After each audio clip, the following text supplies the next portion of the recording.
माठिया, मुलुंड, मुंबई से। मेरी कहानी का शीर्षक है भूख। ये कहानी है 7 साल के नन्हे प्रिंस की, जो चिलचिलाती धूप में भूखे प्यासे नंगे पांव सड़क के किनारे जा रहा था कि अचानक उसने एक समोसे वाले को देखा और उसके कदम वहीं रुक गए। एक टक समोसे वाले को देखने के बाद बड़ी हिम्मत कर प्रिंस ने समोसे वाले अंकल से कहा, अंकल अंकल एक समोसा मिलेगा क्या? अरे भिखारी, चल भाग यहाँ से। ऐसा कहकर उस समोसे वाले ने प्रिंस को वहाँ से भगा दिया। बेचारा प्रिंस हताश होकर आगे बढ़ ही रहा था कि सड़क के किनारे ढाबे पे एक माँ अपने बच्चे से कहते हुए सुना कि बेटा बेटा ये पनीर की सब्जी है ना, बड़ी टेस्टी है, तुम एक बार खाकर तो देखो। नहीं माँ नहीं, मुझे नहीं खाना ये पनीर की सब्जी। बेटा अगर तुम पनीर खाओगे तो बाहुबली बन जाओगे, चलो मुंह खोलो। आ आ आ अरे माँ मुझे नहीं खाना है पनीर की सब्जी, आपसे कह दिया ना एक बार।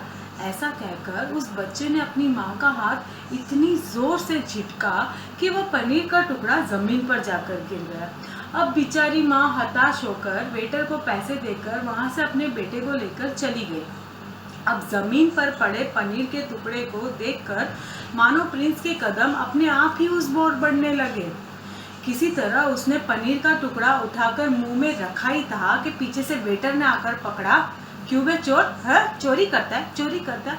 नहीं नहीं अंकल, मैंने ये पनीर का टुकड़ा जमीन से उठाया है, प्लेट से नहीं अंकल, मैंने चोरी नहीं की।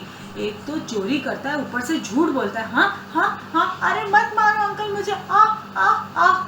ऐसा कहकर वेटर ने प्रिंस की जमकर पिटाई कर दी। बेचारा प्रिंस दर्द से कहराता हुआ जब थक हार कर शाम को अपने घर लौटा तो दीवार पर अपनी माँ की तस्वीर को देखकर रो पड़ा कि माँ देखना, मैं दर दर भटका पर किसी ने मुझे एक रोटी तक नहीं दी। माँ माँ मुझे बड़ी भूख लग रही है। माँ माँ तेरी कसम, मैंने वो पनीर का टुकड़ा ज़मीन से उठाया था, प्लेट से नहीं उठाया था। माँ माँ देखना, वेटर अंकल ने मुझे कितना मारा, देख देख मेरा हाथ भी मरोड़ दिया है। माँ तू वापस आ जाना। माँ तू अक्सर कहा करती थी ना मुझसे कि प्रिंस बेटा अगर तुम खाना झूठा छोड़ोगे तो मैं तुमसे नाराज़ हो जाऊंगी और तुम्हें छोड़कर चली जाऊंगी। मैंने तेरी बात क्यों नहीं मानी और तुम मुझे छोड़कर क्यों चली गई? माँ माँ तू वापस आ जाना। माँ तेरे बिना इस दुनिया को काटना बहुत मुश्किल है। माँ माँ तेरी कसम, मैं आज के बाद ना खाना खुद बर्बाद करूँगा और ना ही किसी और को करने दूंगा। माँ तू आ जाना माँ। ऐसा कहकर प्रिंस अपनी माँ की तस्वीर के नीचे फूट फूट कर रोते रोते ही सो गया। उस रात प्रिंस ने कसम खाई कि ना तो वो खाना बर्बाद करेगा और ना ही किसी और को करने देगा। आज इस बात को 20 साल बीत चुके हैं।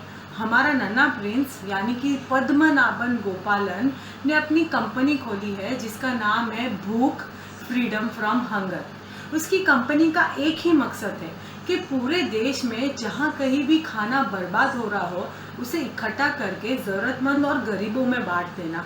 उसके इस नेक काम के लिए और नेक सोच के लिए भारत सरकार ने उसने पद्म भूषण से भी अलंकृत किया है।